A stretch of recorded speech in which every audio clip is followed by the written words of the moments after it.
फिर दिन हुआ,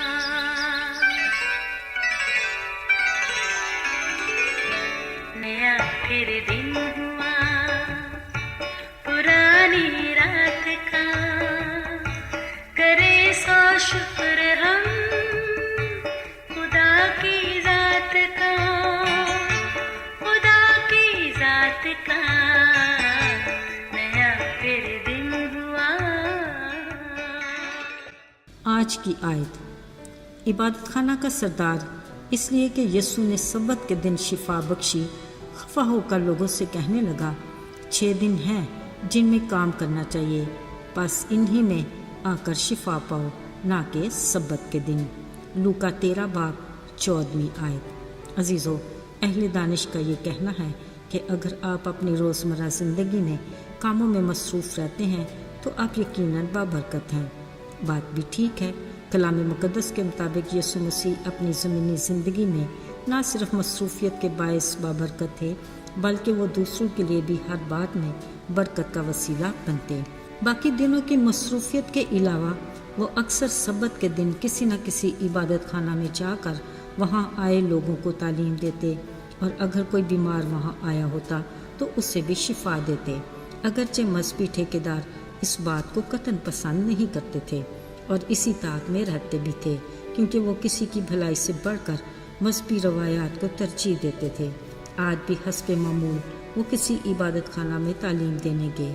वहाँ उन्होंने एक बीमार औरत को देखा जो कमज़ोरी के बायस कुबड़ी हो गई थी और किसी तरह भी सीधी ना हो सकती थी।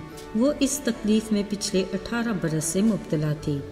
उसने यकीनन यीशु के बारे में बहुत कुछ सुन रखा होगा।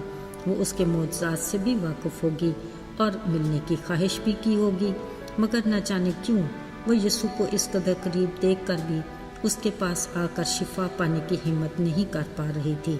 मगर दिलों को जांचने वाला, नीयत को परख लेने वाला अच्छे से जानता था कि वो कौन सी कुव्वत है जो उसे ब्लैकमेल कर रही है और उसे यीशु के पास आने से रोक रही है। लेकिन अजीज़ों, रहीम बाप उसे इस उलझन से निकालना चाहता था। उन्होंने उसे अपने पास बुलाया और कहा, आए औरत, तू अपनी कमज़ोरी से छूट गई। कलाम मुक़द्दस में लिखा है, जैसे ही यीशु ने उस पर हाथ रखे उसी दम वो सीधी हो गई और खुदा की तमजीद करने लगी। यूं बाबरकत यीशु न सिर्फ उस बीमार औरत के लिए सेहतमंदी की बरकत का बायस बने, बल्कि इबादत खाना में मौजूद भीड़ भी यीशु के इस आला शान काम को जो उसने किया था खुश हुई। मगर इबादत खाना का सरदार खुशी मनाती भीड़ पर खफा हुआ और कहने लगा, 6 दिन हैं, इन्हीं में आओ, और अगर शिफा पानी है तो सब्बत के दिन नहीं। असल में वो यीशु के सामने खुद को जिम्मेदार मजहबी लीडर साबित करना चाहता था कि वो शरीयत का किस कदर पाबंद है। शायद उसे अपने लिए यीशु की तरफ से शाबाश मिलने की भी तवक्को थी, मगर यीशु ने जवाब में कहा, आए रियाकारो, क्या तुम लोग सब्बत के दिन अपने ही बैल या गधे को पानी पिलाने के लिए नहीं ले जाते? अब ये जो इब्राहिम की बेटी है, जिसे शैतान ने 18 बरस से बांध रखा था, सब्बत के दिन इस बंधन से आज़ाद हुई तो क्या बुरा हुआ?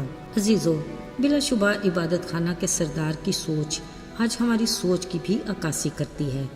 अपने ही अहले ईमान की खुशहाली पर हमारे शकूक व शुबात, अपने ही बहन भाई की खुशियों पर हमें एतराज़, कलीसियाई तौर पर किसी की रूहानी तरक्की और बढ़ोतरी पर हमारी हैरत काबिल दीद।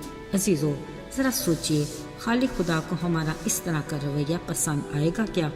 उस मोहब्बत के पैकर और रहम से भरे खुदा का अपनी मखलूक के लिए मंसूर नज़र होने का क्या पैमाना है? ज़रा याद करते हैं इबादत खाना में फरीसी और महसूल लेने वाले की दुआओं को। फरीसी ने कहा, मैं दूसरे आदमियों की तरह जालिम, बेइंसाफ, ज़नाकार और महसूल लेने वालों की तरह नहीं, मैं मजहबी रवायात का पाबंद हूँ।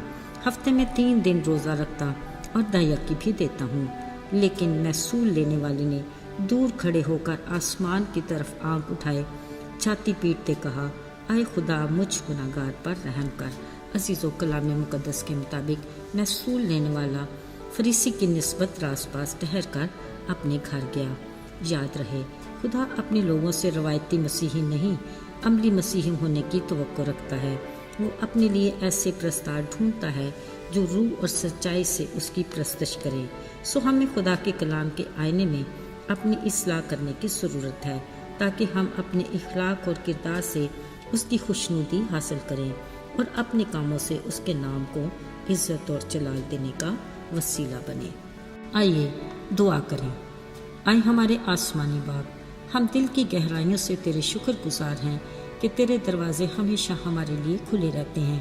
ہم جب بھی چاہیں تیرے پاس آ سکتے ہیں۔ تو نہ صرف ہماری سنتا بلکہ جواب بھی دیتا ہے، کیونکہ تو زندہ خدا ہے۔ ہم التجا کرتے ہیں کہ تو ہمیں ہر طرح کے غرور اور فخر سے بچا، ہماری رہنمائی کر کہ ہم محض روایتی نہیں بلکہ عملی مسیحی بنیں، تاکہ تیرے منصور نظر ہوں۔ یسوع کے مبارک اور جلالی نام سے مانگتے ہیں، آمین۔